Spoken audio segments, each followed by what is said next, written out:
Pangsa pasar konsumen produk organik memang masih terbatas. Namun, hal itu tak menyurutkan langkah Santi dan Helga.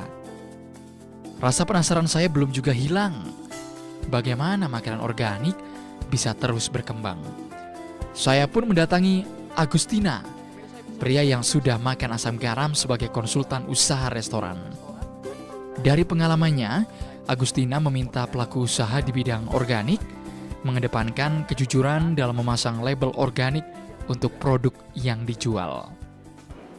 Untuk permintaan produk organik ini di Indonesia masih belum setinggi produk-produk reguler pada umumnya, karena dipengaruhi oleh tingkat edukasi masyarakat terhadap makanan-makanan sehat.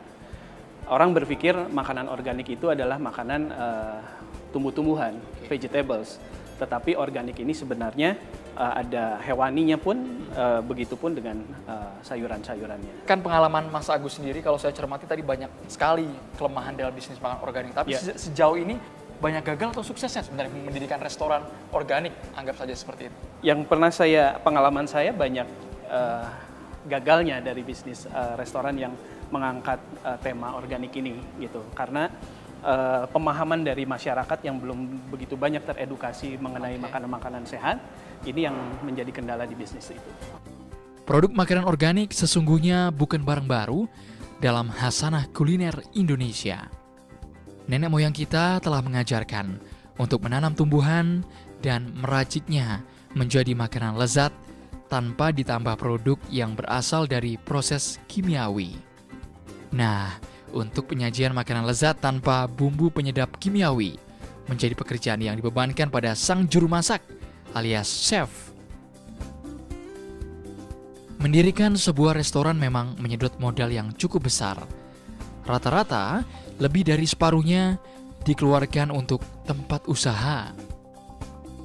Tapi sebenarnya ada cara lain untuk menekan biaya promosi, yakni dengan memaksimalkan penggunaan sosial media. Apalagi pengguna internet kian hari makin bertambah. Mas Agus, kita tadi berbicara soal modal. Anda menyebutkan kalau bangunan sendiri bisa menghabiskan dana 50% dari modal keseluruhan. Betul. Apalagi Mas modal yang harus disiapkan? Ya, selain dari itu semua, dari 100% itu 50% untuk habis untuk properti, untuk sewa.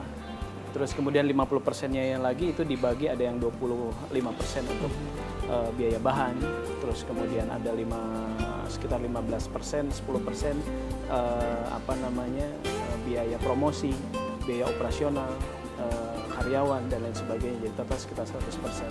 Jadi memang bisnis restoran ini adalah bisnis yang memerlukan biaya yang sangat besar.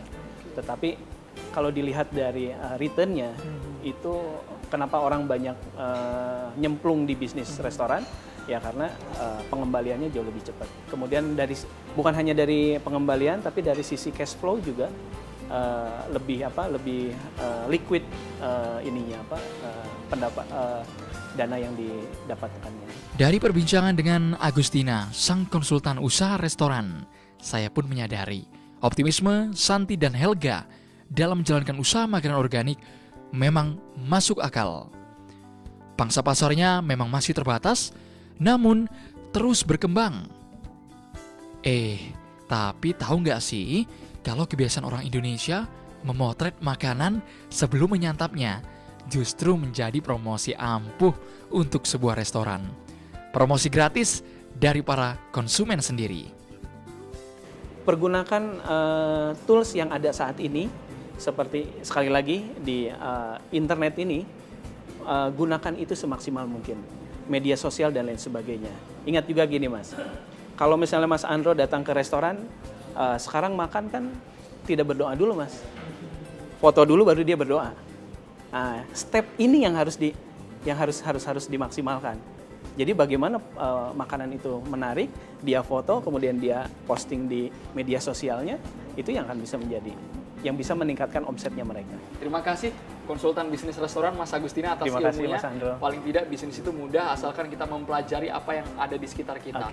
Saya Andrew Wina Merkuri mengakhiri episode Jadi Pengusaha Makanan Organik kali ini. Terima kasih atas kebersamaan Anda. Sukses selalu untuk Anda.